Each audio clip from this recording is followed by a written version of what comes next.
Friends, आज हम लोग इस वीडियो में लिंग, वचन और कारक के बारे में डिस्कस करेंगे और ये संज्ञा का ही पार्ट है, लेकिन आज हम लोग इस वीडियो में इन सभी चीज़ों के बारे में डिस्कस करेंगे। तो देखते हैं कि लिंग क्या होता है। जो इसका जो अर्थ होता है ना, चिन्ह होता है, और ये जो होती है दो प्रकार का होता है। एक पुल्लिंग, हिंदी में दो प्रकार का होता है, एक पुल्लिंग होता है और एक होता है हमारा स्त्रीलिंग।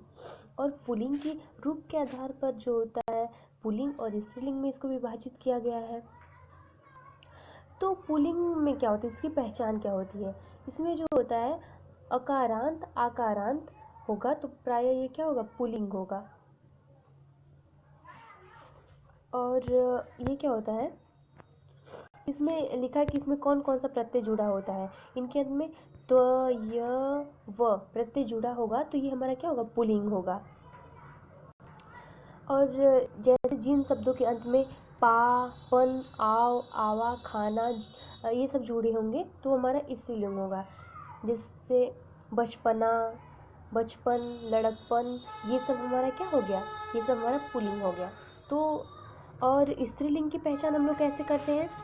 स्त्रीलिंग में क्या होगा, आकारांत और इकारांत वाले जो होंगे शब्द वो हमारे प्राय स्त्रीलिंग होते हैं।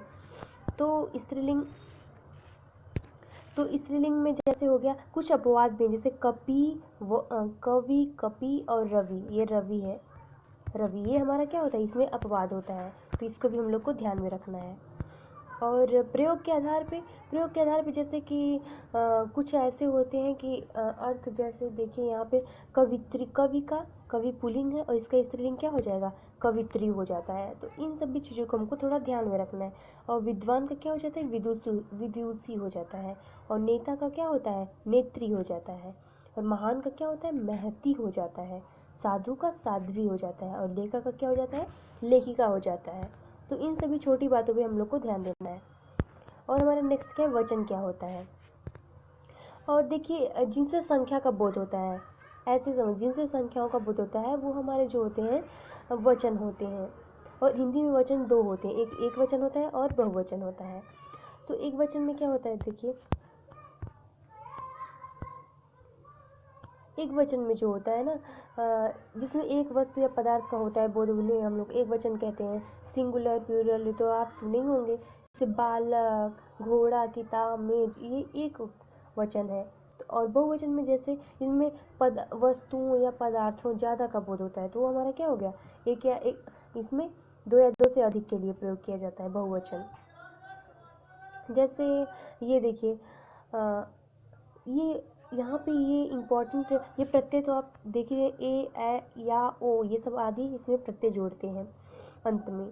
और ये देखिए क्या है, कुछ शब्द जो होते हैं ना हमेशा बहुवचन में होते हैं, जैसे प्राण, दर्शन, आस, होश। तो इसे हम लोग को ध्यान में रखना है कि ये हमेशा बहुवचन होते हैं। और कुछ जो होते हैं हमेशा जो होते हैं एक वचन में होते हैं, जैसे माल, जनता, सामग्री, सोना, ये सब हमारा क्या हो गया, हमेशा ये सब जो रहेंगे एक वचन में रहेंगे। तो इन्हें हम लोग को ध्यान में देना है। अब हम लोग डिस्कस करते हैं कारक क्या होता है। और इसमें देखिए संज्ञा और सर्वनाम जो संबंध बताता है अन्य पदों से, संज्ञा सर्वनाम का वाक्य के अन्य पदों से जो संबंध होता है वही हमारा क्या होता है, कारक होता है। और जो संज्ञा और सर्वनाम के वाक्य में संबंध होगा वही हमारा क्या है, कारक होता है। जैसे कारक का चिन्ह हम लोग पढ़े ही है कि कर्ता ने इसका चिन्ह जो होता है, चिन्ह बहुत इंपॉर्टेंट होता है, तो हम लोग को इसमें चिन्ह को ध्यान में रखना है। जैसे कर्ता ने कर्म को करण से द्वारा संपादन के लिए अपादान से अलग होने के अर्थ में, संबंध का कि के रा रे रे अधिकरण में पर संबोधन हे हरे भो।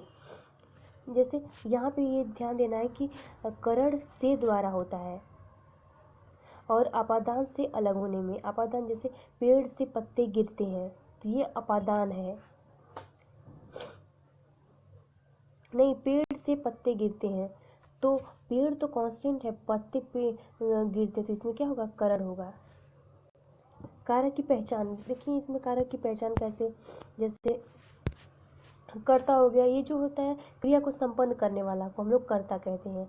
और कर्म को क्या कहते हैं? क्रिया को प्रभावित करने वाला जो होता है कर्म होता है। और करण क्या होता है? क्रिया का साधन या उपकरण जो होता है वही हमारा क्या होता है? करण होता है। और संप्रदान क्या होता है? जिससे क्रिया के उद्देश्य प्रयोजन का बोध होता है वो हमारा क्या होता है? संप्रदान होता है। और अपादान क्या होता है? जहाँ अलगाव हो, जहाँ अलगाव हो वहाँ हमारा क्या होगा? अपादान होगा। और संबंध क्या होता है? जहाँ दो पदों का पारस्परिक संबंध बताया जाता है वो हमारा क्या होता है? संबंध होता है। और अधिकरण क्या होता है? जो क्रिया के आधार पर, जो क्रिया के आधार जैसे कि स्थान, समय, अवसर का बोध कराते हैं वो हमारा क्या होता है? अधिकरण होता है। संबोधन, जैसे किसी को पुकार कर संबोधन किया जाए वो हमारा क्या होगा? संबोधन होगा। आई होप आप लोग को मेरा वीडियो अच्छा लगा हो। अगर वीडियो अच्छा लगा हो तो please like this video. Thank you.